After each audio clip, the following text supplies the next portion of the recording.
Di dalam Al-Quran, Allah Subhanahu wa ta'ala memberitakan kepada kita,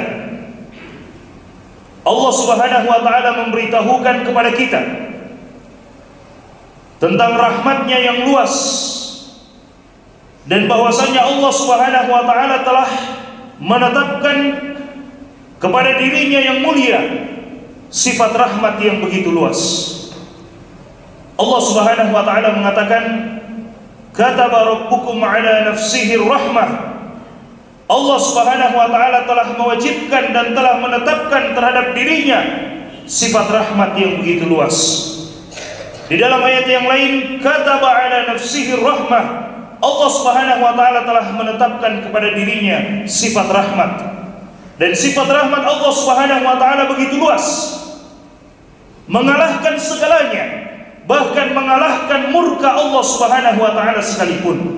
Wa rahmati wasi'at kulla syai', kata Allah Subhanahu wa ta'ala, dan rahmatku meliputi segala sesuatu. Di dalam hadis qudsi, Nabi sallallahu alaihi wasallam bersabda bahwasanya Allah Subhanahu wa ta'ala berfirman, inna rahmati sabaqat ghadabi, sesungguhnya rahmatku telah mengalahkan kemurkaanku, kata Allah Subhanahu wa ta'ala. Dalam riwayat yang lain, inna rahmati ghalabat ghadabi, sesungguhnya rahmatku telah mengalahkan dan telah mendahului kemurkaan dari Allah Subhanahu wa ta'ala. Rahmat Allah Subhanahu wa ta'ala begitu luas, jemaah sekalian yang dimuliakan oleh Allah Subhanahu wa ta'ala. Dan rahmat Allah Subhanahu wa ta'ala yang luas itu, Allah Subhanahu wa ta'ala berikan kepada hamba-hambanya.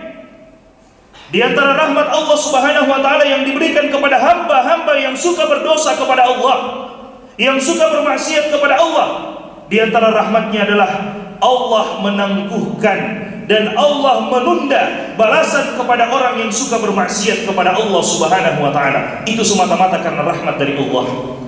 Jika Allah kehendaki kepada orang yang suka bermaksiat kepada Allah, jika Allah kehendaki untuk langsung diazab oleh Allah Subhanahu wa ta'ala, maka Allah sangat mampu untuk mengazab dirinya, mengazab hamba tersebut dengan seketika.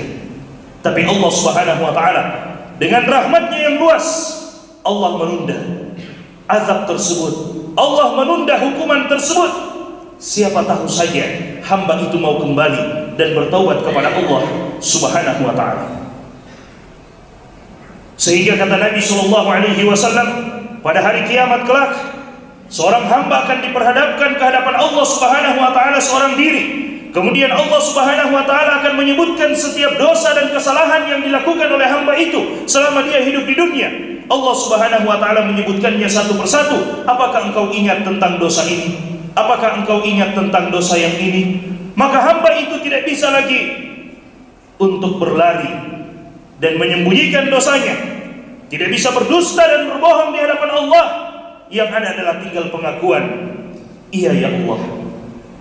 Semuanya telah dilakukan. Maka Allah Subhanahu wa ta'ala dengan rahmatnya mengatakan, satartuha alaika fid dunya wa ana aghfiruha alaika al-yawm. Dahulu di dunia aku menutupi dosa tersebut dari pandangan manusia. Dahulu di dunia aku menyembunyikan dosa tersebut dari pandangan manusia, agar manusia tidak mengetahui aibmu, agar manusia tidak mengetahui dosa yang engkau lakukan. Dan sekarang aku ampuni dosa itu untukmu, kata Allah Subhanahu wa ta'ala. Rahmat Allah begitu luas. Dan di antara rahmat Allah Subhanahu wa ta'ala yang begitu luas, jemaah sekalian, Allah terkadang langsung mengampuni seorang hamba dengan catatan hamba itu segera bertaubat kepada Allah Subhanahu wa ta'ala ketika dia terjatuh ke dalam dosa dan kesalahan.